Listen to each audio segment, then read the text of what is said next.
Anderson Nunes, mais uma vez, uma satisfação tê-lo no nosso programa. Obrigado mais uma vez. Hoje o tema, imposto de renda. Ai, o leão, podemos dizer. Isso. É o que mais pega. Hoje em dia. Quero começar esclarecendo um pouquinho para as pessoas que estão em casa sobre o imposto de renda. Valores, quem são as pessoas que até hoje tem muitas dúvidas, né, sobre isso. Se eu posso declarar, se eu devo declarar. Quem são essas pessoas, Anderson? Então, Crispim, mais uma vez, satisfação estar mais uma vez no seu programa. O imposto de renda, ele é um imposto que todo ano muda. Logicamente que as bases de cálculos, elas continuam as mesmas, mas muda os requisitos, as pessoas que precisam ou que não precisam declarar o imposto de renda. Este ano de 2019, o imposto ele vai ser declarado conforme os rendimentos da pessoa física e jurídica também, relativos a 2018. Então, este ano, somente as pessoas que tiveram rendimento acima de R$ 28.559,70 terão a obrigatoriedade de declarar o imposto de renda. Então, esse valor é diluído no ano. Quer dizer, então, se eu recebi, um exemplo, R$ 1.000 em janeiro, 1.000 em fevereiro, 1.000 em março, 1.000 em abril. Só que no segundo semestre eu passei a receber 5, ultrapassou. Isso. É uma divisão anual. Ele Exatamente. Pega os 12 meses. Como que o governo faz? É extrato bancário? Como que é?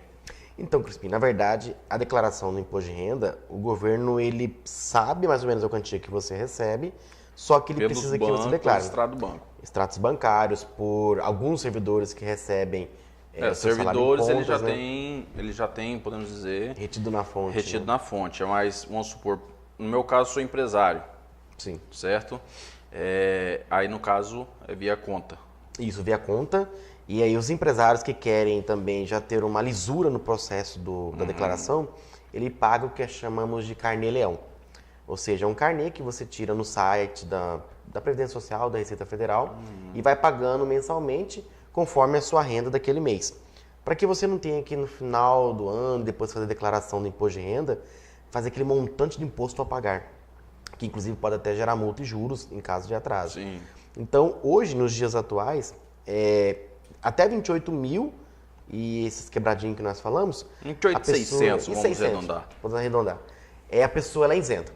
Então, ela não é obrigada a declarar imposto de renda, exceto se ela teve algum rendimento não tributável acima de 40 mil. Ou ela vendeu uma casa, ela vendeu um veículo, ela teve uma pensão que ultrapassou 40 mil reais, ou ganhou um prêmio na loteria, aí ela tem que declarar imposto de renda. Certo. Mas, caso contrário, rendimentos até R$ 28.600, abaixo disso a pessoa é isenta. A partir de que idade e até que idade se declara imposto de renda, Anderson? Então, Crispim, hoje a Receita Federal ela pega todas as pessoas que recebem rendimentos. No entanto, os menores de idade, por causa de uma lei chamada Menor Aprendiz, eles não recebem um rendimento acima do que nós poderíamos falar mínimo. Mas vamos supor que o menor, o pai ou a mãe, tem uma conta bancária e, por incrível que pareça, pega um depósito e transfere lá que supera esse valor. Esse valor, aí sim, maior de 18 anos ou até mesmo menor de 18 anos, ele tem que declarar. Aí tem que declarar. Ele declara por... Vamos supor, a mãe, vamos supor um exemplo que pode ocasionar muitos, um adolescente lá, 14 anos, por exemplo, já tem conta bancária, tudo, está começando ali. Aí a mãe ou o pai vende um apartamento, uma casa, 150 mil, por exemplo, e deposita na conta do filho, por exemplo. Isso, e aí ele tem esse valor a declarar como crédito. Na verdade, ele é obrigado. Ele é obrigado então, a declarar. Não tem idade, podemos dizer. Não teria idade, tanto para mais quanto para menos. É interessante que, geralmente, menores de idade, quem declara são os pais. Então, o pai sempre coloca o filho como dependente, e esse dependente é que consta no imposto de renda ou do pai ou da mãe. Porque um adolescente de 14 anos vai receber 150 mil. Exatamente. Então, bem que existe também, né? Podemos dizer, igual tem vários cantores, artistas, né? Mirins, tudo. Por isso que eu até pergunto, que às vezes começam a ganhar, assim, jovens, um valor, uma renda, né? uma renda até... Acaba fazendo uma poupança, é normal mesmo. Exatamente. Idade máxima? Idade máxima chegou também certo não ano, tem. é isento de tudo, não precisa mais ou não? Não. Não escapa. O cidadão não tem nem unidade máxima e nem mínima. Tem boca, Inclusive, aí é um critério de curiosidade, as pessoas que são deficientes físicas, que têm uma deficiência muito grave, ou as pessoas que estão com doenças em estado terminal, elas são isentas do imposto de renda. E se caso não forem isentas, que aí tem uma legislação específica, elas recebem no primeiro lote. A maioria dos deficientes físicos recebem no primeiro lote.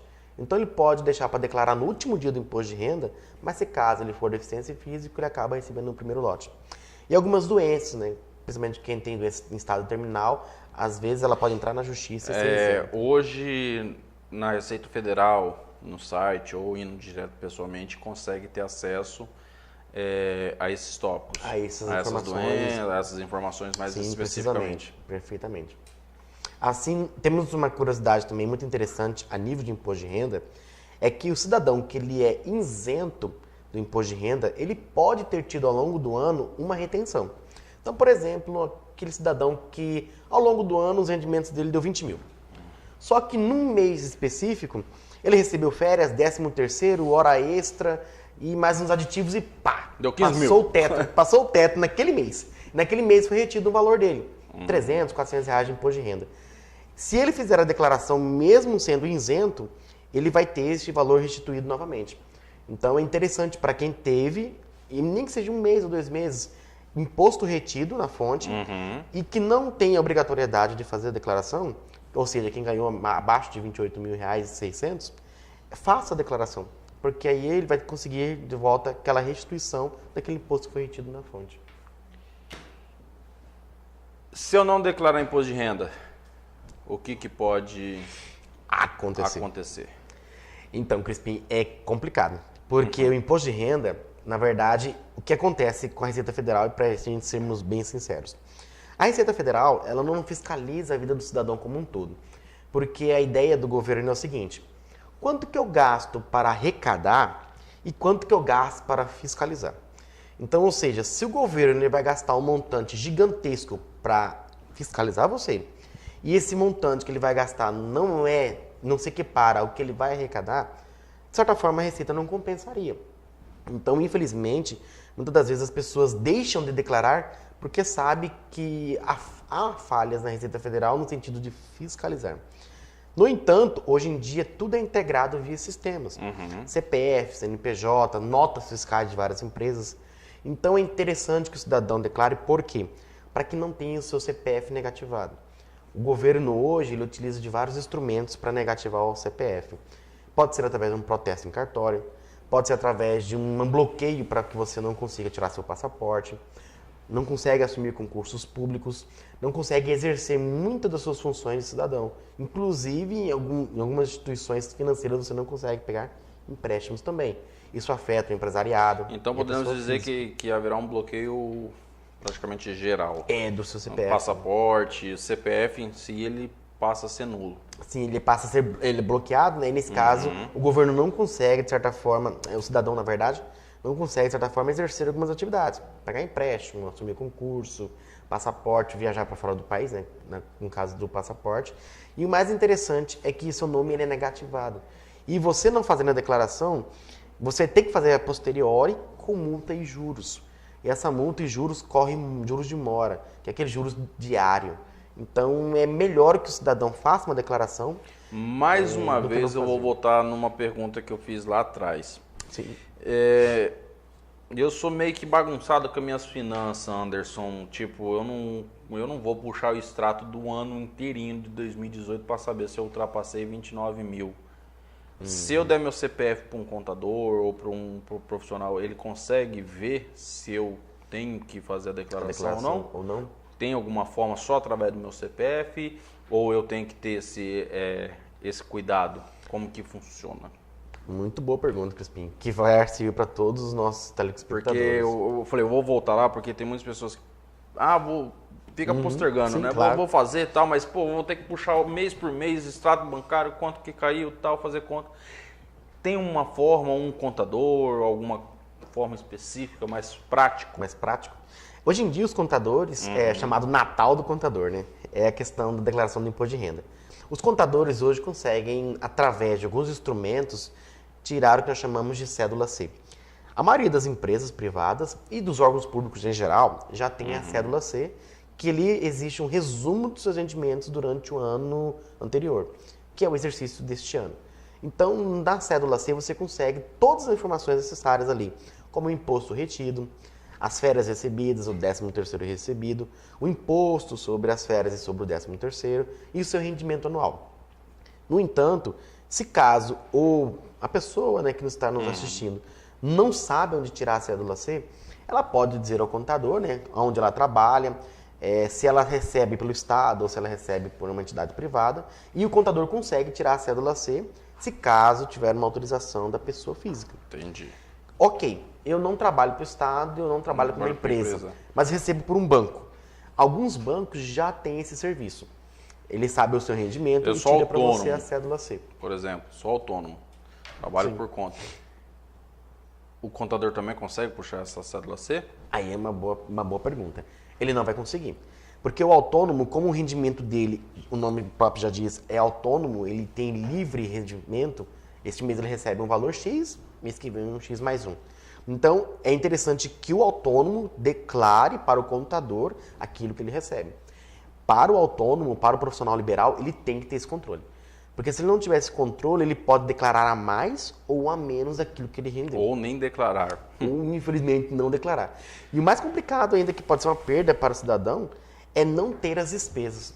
Gastos com médico, gastos com educação, gastos com dentista. Esses gastos que são incidentes para abatimento no imposto de renda são fundamentais na hora de você querer uma instituição ou amenizar o imposto que se deve pagar. Hoje, o senhor tem uma média assim, de dados de pessoas que estão negativadas, que estão com problema no CPF, pelo leão? Pelo leão? É uma boa pergunta. Crispim, uma boa notícia. Todos os anos entram mais gente no rol daqueles que são obrigados a fazer a declaração do imposto de renda. É uma boa notícia por quê? Porque dá a impressão que a sociedade, o brasileiro como um todo, está com a renda mais atrativa, aumentando a renda em si. No entanto, o índice de pessoas que não declaram imposto de renda também tem aumentado. Por que tem aumentado? Por diversos fatores. O primeiro é por questões de, infelizmente, de você ter um desvio das suas finanças, e nós chamamos de você omitir informações para a Receita, o famoso sonegador de imposto de renda. Caixa 2, né? É uma pessoa que está ali, não quer receber por fora, e aí você não precisa pagar para mim através de uma instituição financeira, e aí eu acabo, de certa forma, sonegando um imposto. E lembrando também, já que o senhor tocou nesse assunto, que isso acarreta também no berço nacional, né? Nas finanças do Brasil, do país. Sim, como um todo. A nação deixa de arrecadar, né? O governo federal... E a partir do momento que você faz aquilo, lá na ponta também sofre. Todos nós sentimos, não é isso? Sim, é claro. E aí acaba que, como você tem uma quantidade de gente trabalhando, uma certa renda no mercado, e o imposto em contrapartida não entra, ou o governo ele acaba mantendo essa alíquota, ou ele pode até diminuir a alíquota, ou seja, diminuindo o teto para que mais pessoas possam contribuir, que às vezes podem até ganhar menos. Então, hoje, existe muito índice de pessoas que não declaram. Alguns, obviamente, por questão de não conhecer. Exatamente. Primeiro ano que eu vou declarar, não sei como funciona. Aí a pessoa acaba não declarando. Ela entra numa dívida ali com a Receita Federal, mas hoje, infelizmente, nós temos aí mais de 20% de sonegadores de imposto de renda. Show de bola. Eu acho que esclareceu bastante dúvida. Para a gente encerrar com chave de ouro, 2019, declaração de 2018, ainda está com prazo? Está com prazo até dia 30 de abril. 30 de abril, esse mês ainda. Este mês. Passou dessa data, já começa a multa. O juro. Então, para você que está nos acompanhando em casa, corra atrás de um profissional, um contador ou da sua própria RH, da sua própria empresa. Procure algumas informações. Qualquer coisa, pode entrar em contato com a produção aí, que a gente indica alguns profissionais também, né, professor? Opa, com certeza. E vamos, podemos dizer, amansar esse leão aí. A cada dia mais ele tá com fome. Tá com fome, gente. Com fome. Mais uma vez, Deus abençoe. Obrigado. Muito obrigado.